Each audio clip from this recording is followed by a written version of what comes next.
Okay, good morning. This video corresponds to our third topic, which is cancer. Um, I see it as a very important issue. I personally accompanied a person that had cancer. She had chemotherapy and biological therapy, and the first round was for 8 months, and the cancer seemed to go away. After a year and 8 months, it came back, and it came back more violent than ever before, and very quickly it led to death. It started with breast cancer, led to cancer of the lymphatic system. That was the first round, and in the second round it advanced to the liver and lungs, which are by far the most dangerous and fast killing cancers. Usually you have 3 months to live, and from there it also spread to the brain. And the combination of brain cancer and lung cancer and liver cancer, that's not, that's way more than one person can deal with physically. So obviously this topic has a very personal aspect, I guess for others too, and we are all aware of the topic of cancer, but I hope that the presentation and the video will help you understand it a bit more. Before I start talking about specific things in the presentation, I just want to make sure that when you're reading the book, when you are looking at the videos, when you are reading the presentation, that you keep in mind a couple of ideas. All right? Don't lose connection to reality in the sense of statistics. So yes, cancer is classically defined as 1 in 9. Also depends on your sex, your gender, I mean. But it also can be inherited. It also depends on lifestyle. So you can find families that have high occurrence of cancer and families that are low, and the ratios really change. The second thing is that the presentation kind of concentrates everything that can cause cancer, and you're like, oh my god.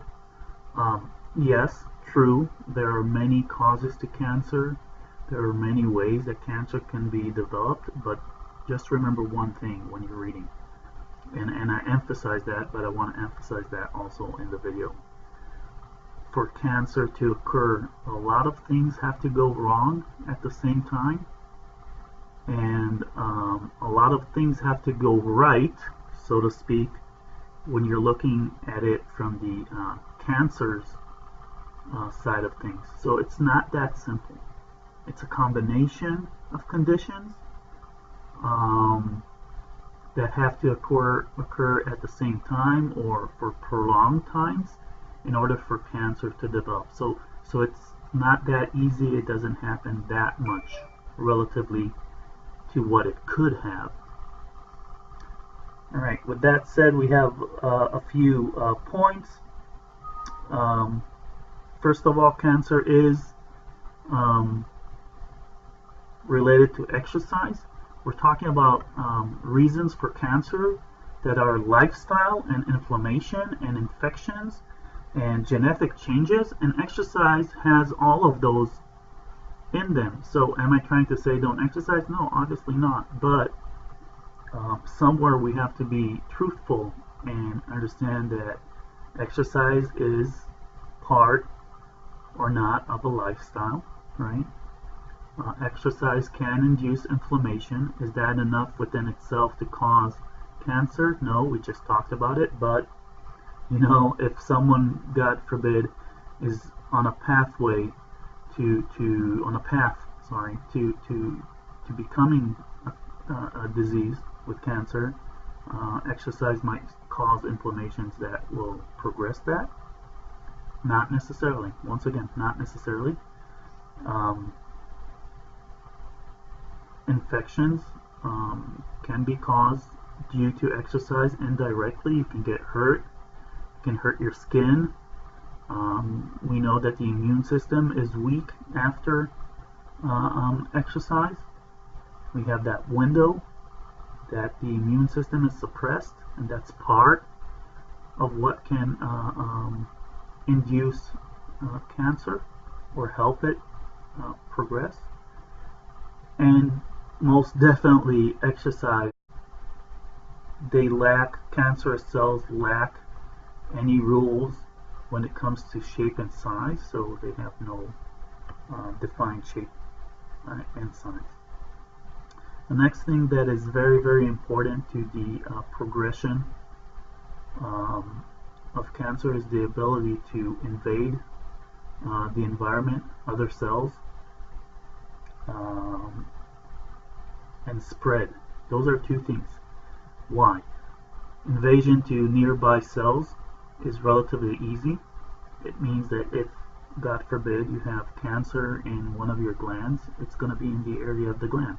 But the ability to spread, that we called metastasis, is the ability to reach other organs and far away areas of the body, which is obviously way more dangerous. They're both dangerous, but the other one is way more. In order to invade and in order to spread, a couple of things have to happen. A, the conditions to expand, meaning the growth rate of the cancerous cell, of the tumor, has to be bigger and larger and more favorable to the cancerous cell than the neighboring tissues, which is not always easy to achieve. In order to spread, you need transportation. You need to be mobilized. I hope that by this time, even without a book and without a presentation and without a video, you already understand that that's the bloodstream, right? So tapping into the bloodstream is huge. Breaking in to that transportation system is a bad thing, and usually cancer progresses when that happens. Not a good idea. Not a good stage.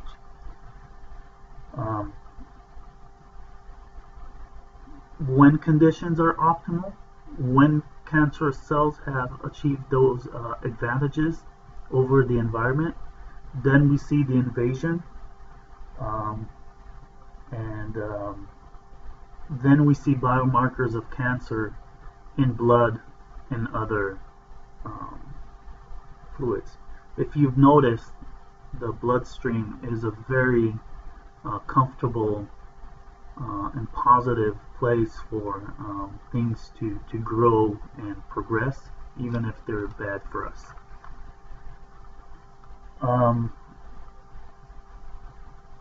So we talked about invasion and metastasis, and we're talking about cancer progressing. It's kind of a threshold that you have to have in your mind when you're thinking about cancer. But the question is, okay, when does that happen? What are the advantages? What are the conditions that allow that? So first of all, cancerous cells have a few advantages that other cells do not. One, they lack what we call contact inhibition. Let's say that you're in a room and you're alone. Suddenly another person comes in and people start coming in. They're pouring into the room. Now obviously the room has walls and there's only thus much that it can contain. At some point someone's gonna want to close the door and not allow other people to come, right?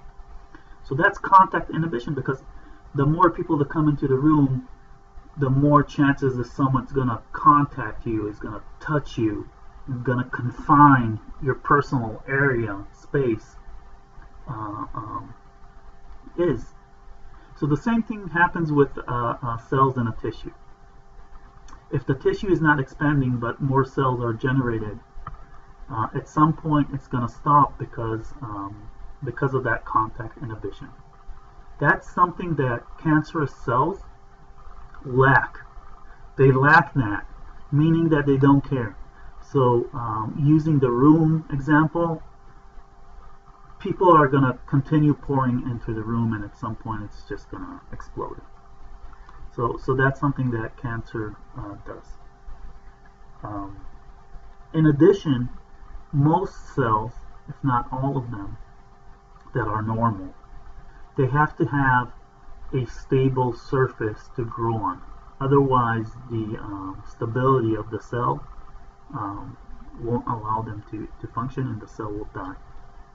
Cancerous cells have developed ability to continue functioning even if they don't have a stable surface. And that's what we call anchorage independence. Most cells can only divide a certain number of times. It doesn't matter what the number right now is, it's limited. And that's called cell mortality. Cancer cells are immortal. They can divide endlessly. And when they develop that ability, they have an advantage.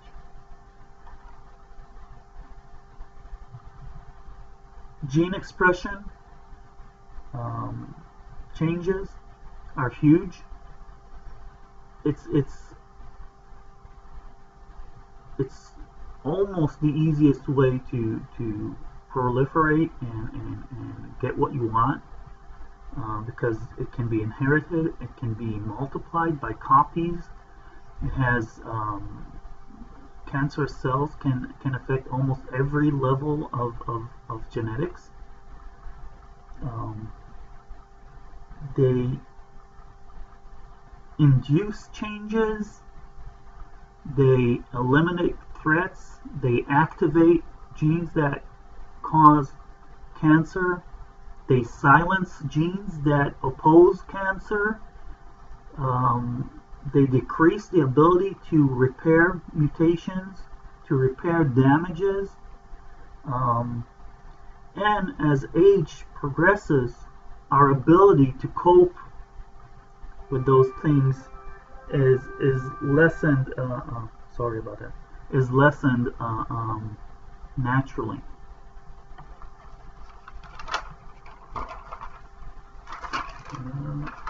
I need to turn the page. Alright, so as we said, once they have all these advantages and conditions are right, they tend to invade, and then we see clonal expansion. We address in the book addresses and the presentation as well the idea of driver mutations and passenger mutations, both of which help develop cancer. Driver mutations are genes that actually cause and progress cancer. Passenger mutations are not the main cause, but they come along join the ride, so to speak, so they're not against anti-cancer. We have genes that oppose the idea of tumors,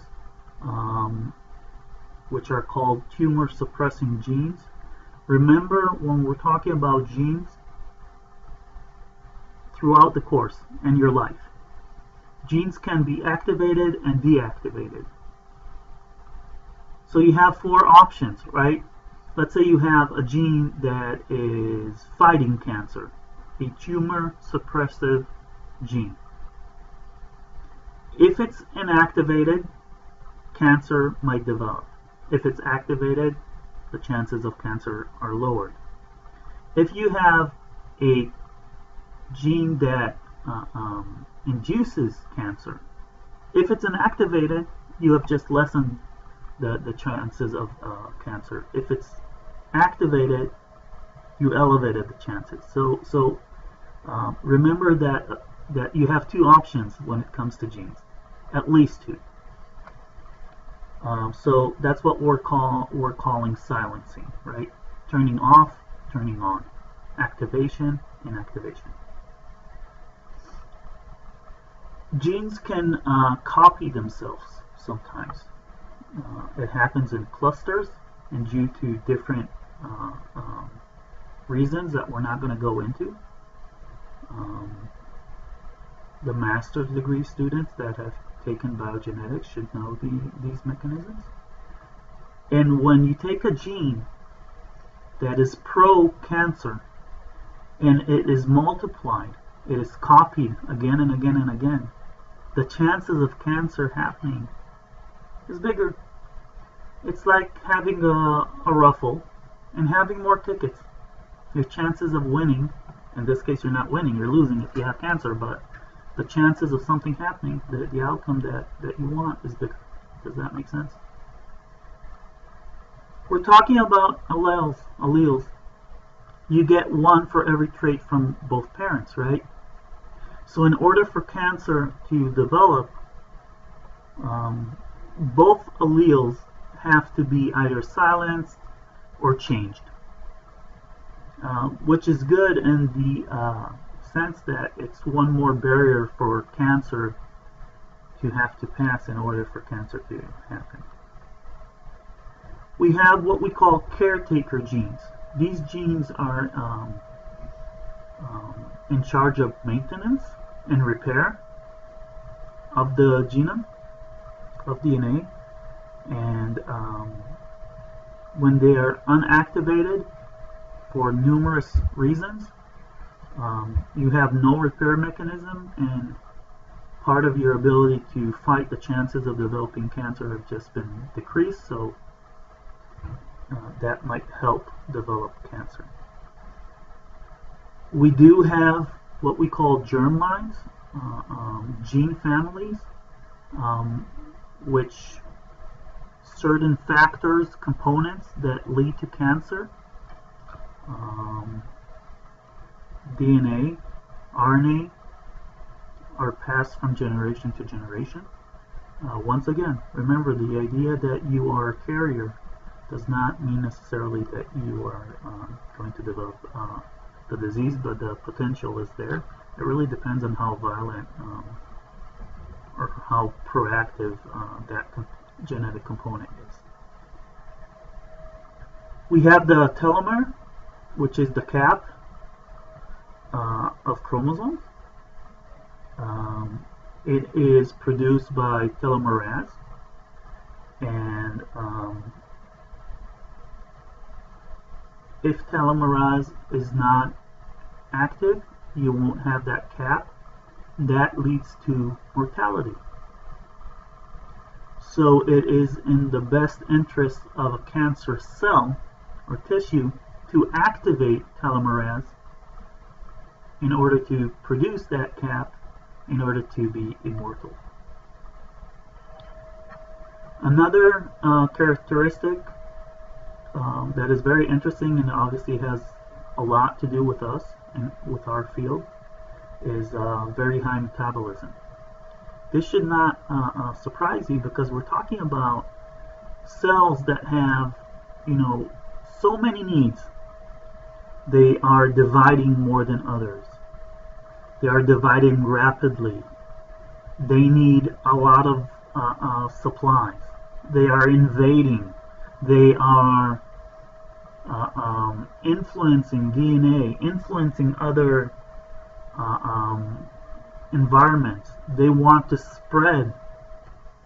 So that all costs money, and money in the body is energy, and energy means metabolism. So when someone's metabolism, is higher, that might be evidence to cancer.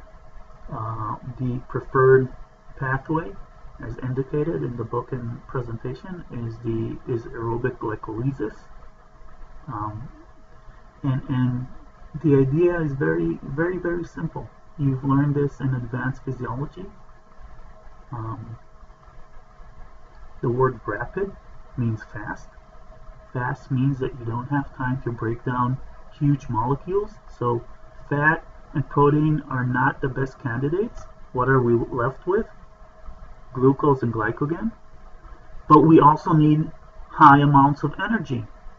Obviously, breaking those down with oxygen, meaning aerobically, will give us at least 18 times more energy.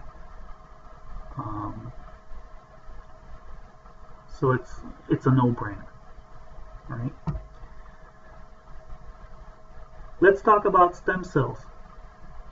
Stem cells have all the characteristics that a tumor or cancer would like to have. Have you ever seen another kid that has a toy that you really, really want? You have two options. Actually, three. You get your parents to buy you the same thing. Not as easy as it sounds, right? You get the other kid to, you convince that kid to give you his toy. Not so easy, right? Or you steal it.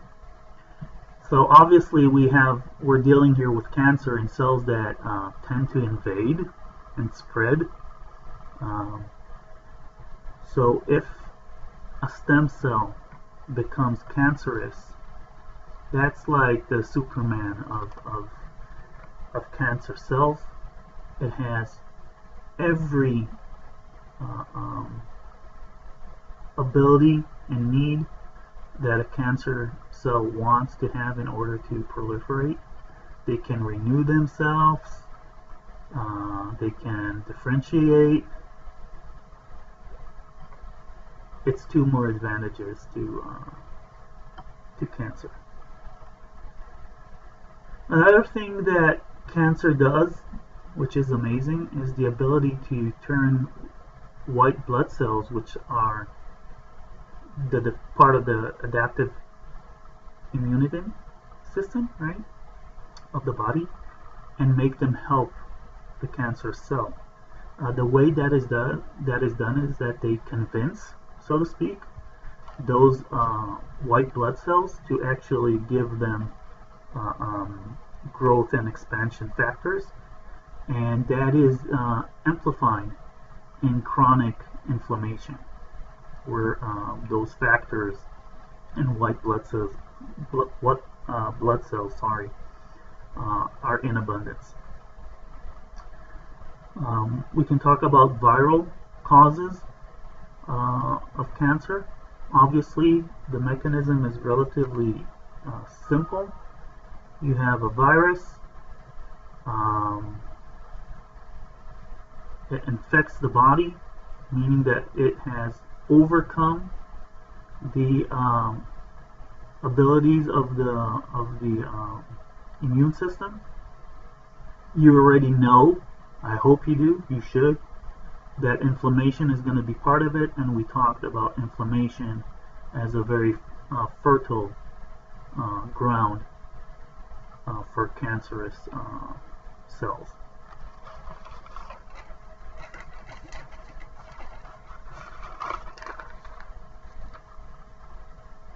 Alright, here we go. Sorry.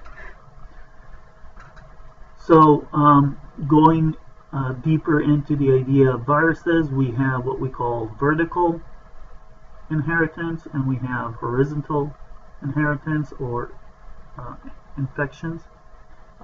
Vertical means genetically you get it from your parents. Horizontal is something that happens after you've been born, so your parents can't affect that afterwards. You already inherited their DNA, right? So that can be, for instance, breastfeeding from a mother to her child, during sex, and, for instance, blood transfusions. Okay, but the idea is very simple. You have a virus, and it infects you, and inflammation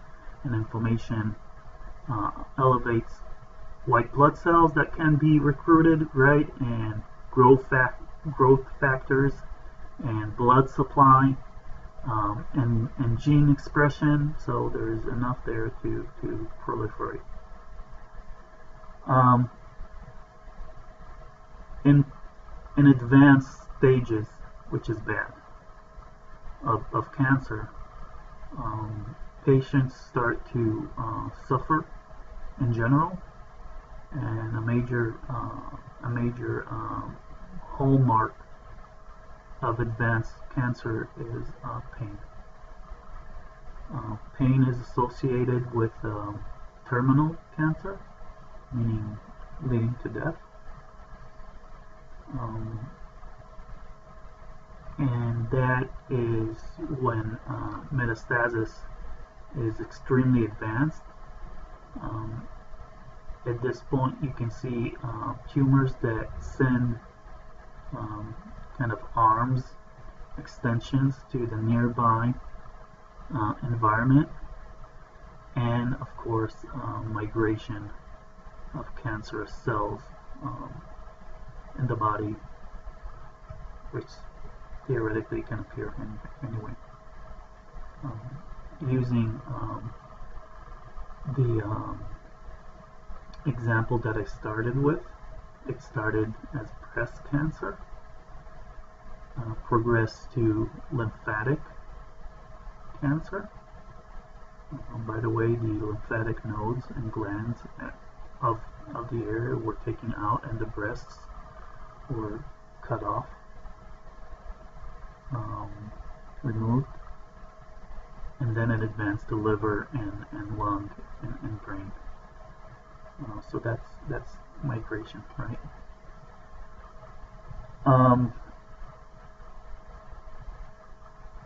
Logically, the type of cancer that you have and the location will affect the symptoms. So the type, the location, we also talked about location when we were talking about treatment to inflammations, that it depends on the point of entry. Do you remember? Can you connect that? And the stage. When we're talking about the stage, if you remember, we're talking about TNM, and we're talking about TNM as a scale, so to speak, of 3 phases, three criterions. And when you have a full TNM, you're talking about a more invasive cancer, and more invasive cancer means more aggressive treatment. Another thing is the paraneoplastic syndromes. That means that one can suffer from syndromes or symptoms far away from where the tumor is. And they're not necessarily the same symptoms that the tumor itself is producing. So for instance, you can have rashes in places that are far away from the tumor. Obviously, that is an indication, a bad indication, that the cancerous cells have an advantage right now over other cells, right? Makes sense. When we're looking at treatment, pain is a very big issue.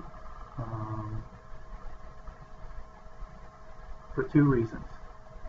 One, it has been found that people that can endure pain more or fight it succeed a bit more in treatment.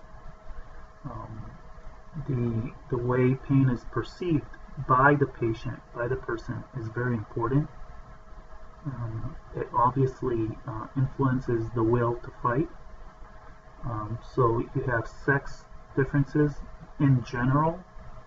Women can bear more pain than men. It has cultural backgrounds and influences, and obviously age. One of the parts of treatment that helps cope with it, not only from the patient's point of view, but also the caregiver, is the ability to develop or establish analgesia, meaning the lack of ability to feel pain. Fatigue. High metabolism, fatigue, sounds familiar? You have tissues developing in your body that are draining the system, tapping into every resource you have. Obviously, fatigue is part of it. So that is the outcome, just to spell it out, of high metabolism that we talked about, and the invasion to other tissues. Another problem with cancer is that it affects the nervous system, and I want to connect the things here. It affects the nervous system. Besides fatigue, it causes mild cognitive impairment. And the mechanism is very simple. The nervous system generates energy, ATP, only by glycolysis. Who's competing on the resources of the nervous system? Right now, if you have cancer, mainly two other cells. Red blood cells that produce energy exactly like the nervous system, and cancer cells. So I hope that makes sense. Muscle mass loss.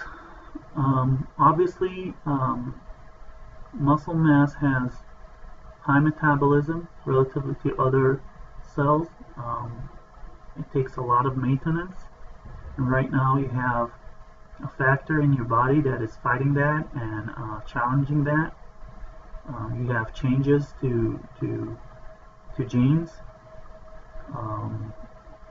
In addition, you have changes to appetite and nutrition that we will talk a bit more in a few minutes. So muscle mass loss is a very predictable outcome. You're also fatigued, so you're not going to work out. You're in pain, so movement might induce that, and any other factor, stress, psychology, that will lead to loss of muscle mass. So we have cachexia. Just looking at the list of what can be developed from there, I hope you get the idea. Anorexia. Just so you know, rexis in Greek is food. Ano, or an, exactly like in anaerobic, is the lack of food. Explaining the idea, right? You have satiety, you have weight loss, anemia, oxygen, the lack of oxygen, you have asthenia, you have changes to taste that will affect your appetite and Maybe loss of appetite may change the foods that you want to eat. Food might not be tasteful, so you're going to eat less. That causes weight loss. Weight loss within itself can affect the brain. Malnutrition, which obviously has psychological and physiological results to it. So it's kind of a loop, and it's not working in favor of the person with cancer. Another mark that we can see is what we call megaloblastic red blood cells, which are red blood cells that are enlarged in size. It doesn't mean that they have more hemoglobin. They're not turning more oxygen. On the contrary, the ratio between size and saturation goes down. So the reason why this is important is that the bigger the cell, the harder to move it, and its ability to pass barriers decreases. So that's not a good idea when you're talking about red blood cells, right? We need them to be mobilized. Infections, which we have discussed about, lead to complications. Surgery that might be one of the treatments of cancer increases the chances of infections, thus has the potential of actually worsening cancer. So when you operate on a diseased person with cancer, there's a lot of things to take in consideration. One of the effects of cancer, especially chemotherapy, is the loss of hair, called alopecia. Obviously, you are affecting the innate immune system, which you have learned about, right? Skin hair is a physical barrier, which is one of the hallmarks of the innate immune system, and when that goes down, the chances of infections go up. More infections, more inflammation, better conditions for cancer. I hope you got that by now. We can talk about chemotherapy. Chemotherapy is not one treatment, it's a cocktail of different agents, chemical agents, that cover a range of possibilities. We can talk about induction chemotherapy that will shrink the tumor but not eliminate it. So it's controlling the size and its ability to grow and invade rather than completely eradicate it. We can talk about adjuvant chemotherapy, which is given after surgery and decreases infections and tumors, especially small ones. And we have what we call neoadjuvant chemotherapy that is given before surgery, that takes care of some of the small tumors and of the possibility of complications due to surgery. Then we have radiation, as I have indicated. And by the way, if you notice, it's just a prime.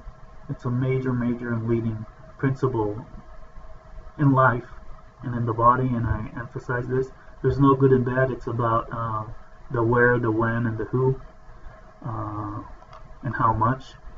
So radiation can be good, it can be bad, it has advantages, it has disadvantages, exactly like surgery and chemotherapy and so on and so forth. So there's a different scale of damage to the surrounding, from no damage to even the death of surrounding cells.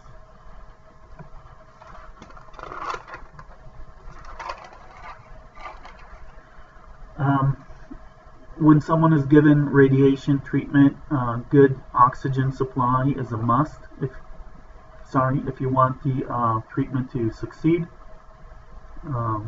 So you definitely don't want anemia, right?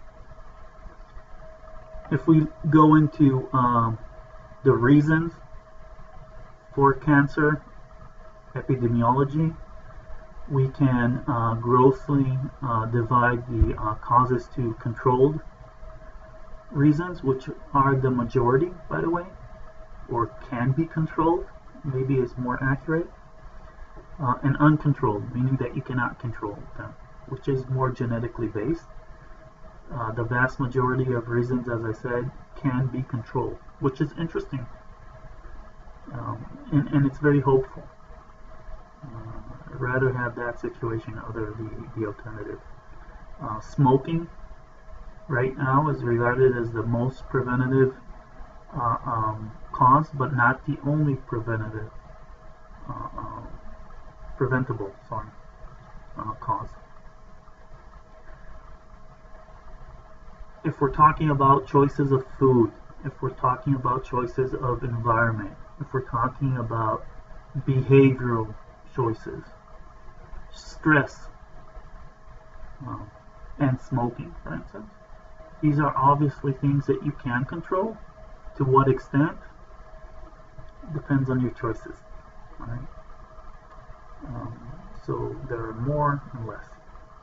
Children are always less efficient and more vulnerable. Children have very, very, very few physical advantages over adults. The next issue, which is huge, is epigenetics. In contrast to the genome, the epigenome is a very sophisticated, problematic way to surpass a lot of mechanisms, and cancer definitely taps into the epigenome, so to speak, to proliferate, and you have many examples in the book and the presentation. But the idea is that epigenetics are changes to phenotypes and different levels of DNA that are not inherited. They occur afterwards, during the execution phase of the genetic steps that result in gene expression. And that's kind of cheating in a way. So you didn't inherit it, but changes occur to the genetic materials that you have inherited and cause the disease, and that's a very, very, very important principle and a very important mechanism to understand, and it's almost boundless, it's almost limitless. Obesity and nutrition, which are obviously very important and relevant to our occupation, our field. When we're talking about obesity and we're talking about bad factors in your nutrition and your diet called xenobiotics, both induce methylation or hypermethylation induces cancer. So yes, bottom line, obese people have increased chances of for the disease of cancer. Let's differentiate a certain threshold. Obviously, obese, as you know, is a BMI of above 30. But those with a BMI of above 40, the chances of getting cancer just are rocket high. They're way more higher than someone with 30 or 33. So obviously, the relationship between the chances to develop cancer and BMI are not linear. Going back to radiation, it has been found that people that have been exposed to different levels of radiation in early age, the implications might come back even decades after, and they might be amplified, meaning that in a neighboring cell, in a neighbor cell, the effects of the radiation might be even worse than in those that had cancer. So it has prolonged effect, and it has surrounding effects, and it has amplification effects. So obviously radiation has to be thought about. CT scans include radiations, different types of radiation, and are becoming more and more utilized. So that increases the chances of cancer, obviously. It's not that CT scans are not needed. They are sometimes part of treatment and are needed, but they have dangers associated with them.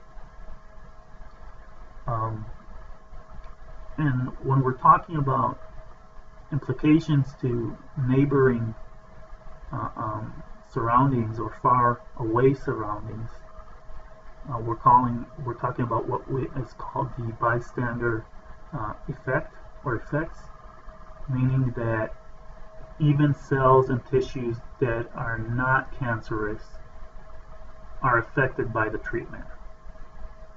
Sometimes it's repairable, sometimes it's not. A few last points, if you don't mind. The genome can be unstable. A chromosome can be unstable. That means that it's more susceptible to changes. Obviously, that is a weakness that cancer would be taking advantage of. Part of the outcomes of changes to DNA or RNA, anything at the genetic level, and of radiation is remodeling of the tissue. And usually when you remodel tissues, they lose functions, and that is exactly what cancer wants, so to speak. One of the examples that is very important to understand is the remodeling and the over-activation of gap junctions, which you've learned about in the first week. And when gap junction, which are in charge of cell-to-cell communication, right, and conductance, is hyper, one of the things that can develop is oxidative stress. Oxidative stress leads to mutations and ROSs, which by now I hope you have heard enough about. And obviously it can really harm the body, and that will work to the advantage of cancer. Ultraviolet radiation, the major source is the sun,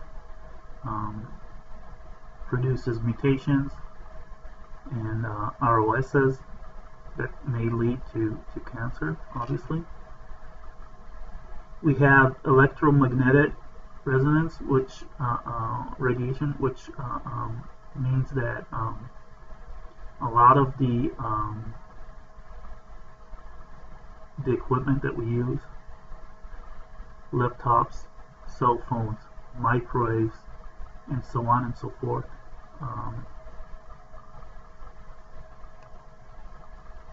we absorb that radiation. Radio waves, by the way, as well. They cause free radicals, which is not a good idea. I think I explained that in the first presentation and video. And denaturation, or change of conformation of proteins, which is never a good idea, especially if they're enzymes, right? The last thing that we're going to talk about is physical activity. So physical activity fights and improves almost every condition that will cause or will increase the chances of cancer. If we're talking about diabetes, which is a metabolic disease, they are characterized, as you should well known by now, by a high occurrence of inflammations. Once again, inflammations can be taken advantage of and develop cancer. Metabolic instability, high levels of glucose, which is good for the cancer, right? So diabetes also have high BMIs. Not all of them, but the majority of them. And those induce cancer. So those are the major points. Once again, I warn you, the points going over in the presentation are not necessarily the only ones that will appear in a quiz or an exam. I hope this video helps you, and have a good day. Goodbye.